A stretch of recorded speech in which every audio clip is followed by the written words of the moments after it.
Саламатсызбы? Биздин каналга катталып, акыркы жаңылыктардан кабардар болуңуздар.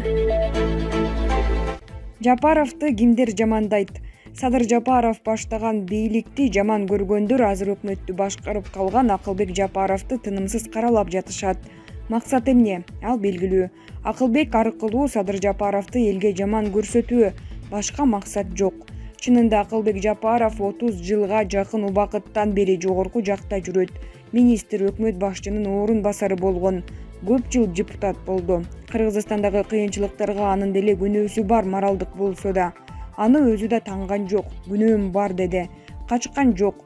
Эми азыр кантип өкмөт башчы болуп калды? Чындыкты айтканда анын экономикалык, каржылык жактан билими, тажрыйбасы өтө көп. Аны бийликке нааразылар деле айтып жатышат. Кыйындыгы кыйын эле. Эгерде аны деле башкаларчылап кылмыш укугуна салып муунтса болот. Бирок анын Кыргызстанга кылар пайдасынчалык болмок эмес да. Кумтөрдү ким чөгөлөттү? Кыргызстанга алып берди. Эл аралык соттордо кантип утуп жатабыз, дагы кумтөрдү кантип пайдалуу иштете алабыз? Кимдин акылы, билими ишке жарады? Кыргызстан экспортту эптей албай жатып, кечээки пандемиядан чарчап чаалыгып жатып, быйылкы казнаны кантип былк этпей толтуруп жатат? Акылбек Жапаровдун да андан кийин жакынкы келечекте казнаны 280 миллиард сом менен жабамын, андан кийин 400 миллиард сомго жеткирем деди. Ал жеткиреби же жөн эле убадабы? Ал жеткирет, анын жолун билет, колунан келет. Эмнеге ушуга чейин бирөө да мынтип убада берген жок? Эмнеге ушуга чейин бирөө да мындай чоң милдетти моюнга алган эмес? Себеби алар билишпейт, колунан да келбейт. Буйруса Акылбек Жапаровдун акылы менен Кыргызстанда ири ишканалар курулат. Жумушчу орундары көбөйүп, миграция азайып, экспорт өсүп, байлыгыбыз ашып ташып отураарына шек жок. Анын колунан келет, ал жасайт. Акылбек Жапаров азыркы бийлик Кыргызстанды коррупциядан тазалай турганын түшүндү. Ага да кол жетерлигин билди. Ошону билип, өз эле кылган күнөөлөрүнө жараша Кыргызстанга ак кызмат кылып берейин деди. Мүмкүнчүлүк берүүсүн сурады. Азыркы бийлик ага ишенди жана мүмкүндүк берип жатат. Эгер ишенимди актабаса, тартар жазасы бар, көргүлүктү көрөт. Кыскасы, колунан келгенди иштетип, колунан уурлуктан башка нерсе келбегендерди кустуруп, мамлекеттик иштен кууп, азыркы бийлик туура эле иш жасады. Максат эмне?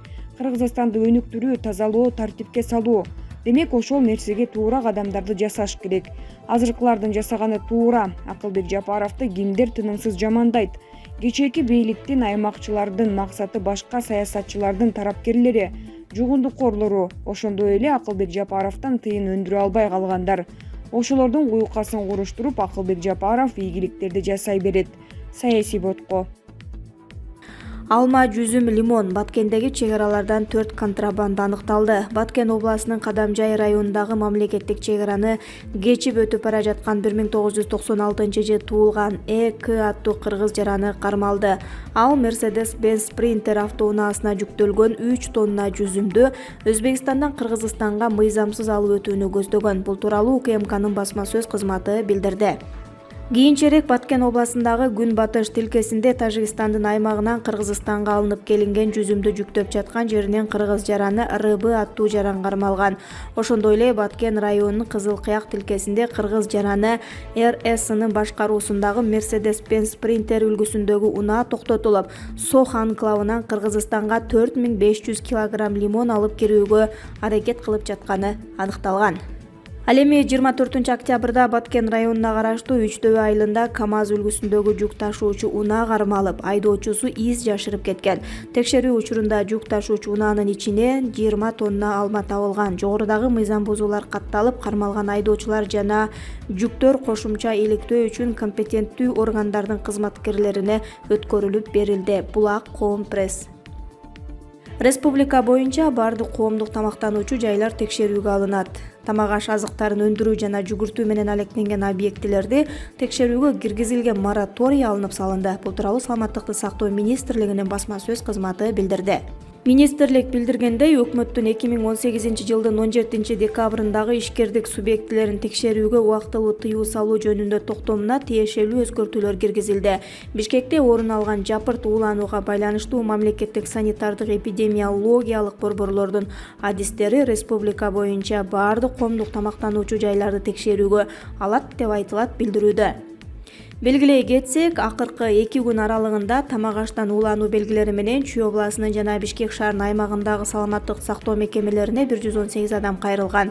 Алардын ичинен 23 бейтап стационардык дарылануудан өтүүдө, калгандары алгачкы медициналык жардам алган соң амбулатордук дарыланууга жөнөтүлгөн. Бейтаптар Империя пицца тамактануу жайынын шаардын ар кайсы бурчунда жайгашкан 4 түйүндөн суши буйрутма кылып чечкенин айтышат. Булак поликлиника. Таласта 59 жаштагы киши 13 жаштагы кызды зордуктап жаткан жеринен кармалды. Талас районунун Каракол айылынын 59 жаштагы тургуну 13 жаштагы кызды зордуктоого шектелип жатат. Бул тууралуу Турмуш басылмасына айылдаштары билдиришкен. Маалым болгондой, окуя жайкы каникул учурунда Каракол айылында болгон. Кыз Талас район Кумарык айылында интернатта акыл эсинин өөрчү шартта калган балдардын интернатында окуган. Ал эми 59 жаштагы адам кошунасы болгон. Ал киши кызды колунан жетелеп үйүнө алып кирип бара жатканын кыздын жакындарына башка кошуналары маалымдаган. Көрсө ошол учурда зордукталган экен. Алар окуя болгон жерге барып аны кармашкан. Андан кийин аны милиционерлер алып кетишкен. Ал киши көп жыл мурун үй бүлөсү менен ажырашкан дешкен алар.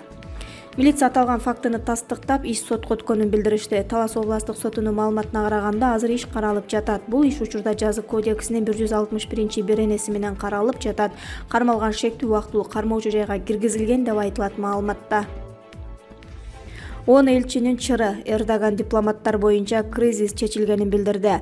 Туркиянын президенти Режеп Тайип Эрдоган 10 элчини персона нон грата деп жарыялаган кырдаал элчиликтердин Туркиянын ишине кийлигешпестиги боюнча билдирүүсүнөн соң чечилди деп айткан. Бул туурасында РИА Новости кабарлады. Дүйшөмбү күнү АКШнын жана башка бир катар мамлекеттердин элчиликтери Вена конвенциясына ылайык өлкөнүн ички иштерине кийлигишпей турганын айтып билдирүү менен чыккан. Бир катар мамлекеттердин элчилери биздин өлкөнүн суверенитетин бутак алышкан. Мындай билдирүү биздин сотторду жактоочуларды мазактоо.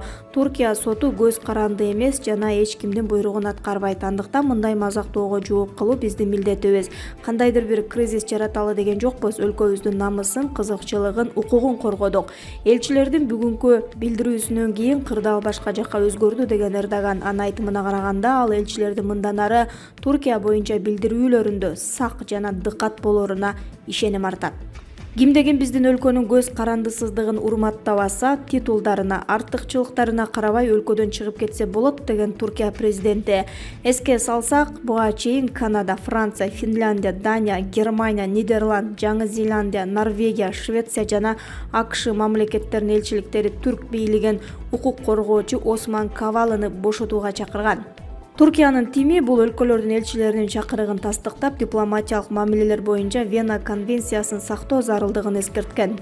Осман Кавала Анадолу Культур Ас маданий фондунун негиздөөчүсү, түрк жана армян калкынын ортосундагы элдештирүү жана күрд маселесин тынчтык жолу менен чечүү сыяктуу эл аралык маанидеги этникалык жана диний азчылыктардын долбоорлорун колдойт.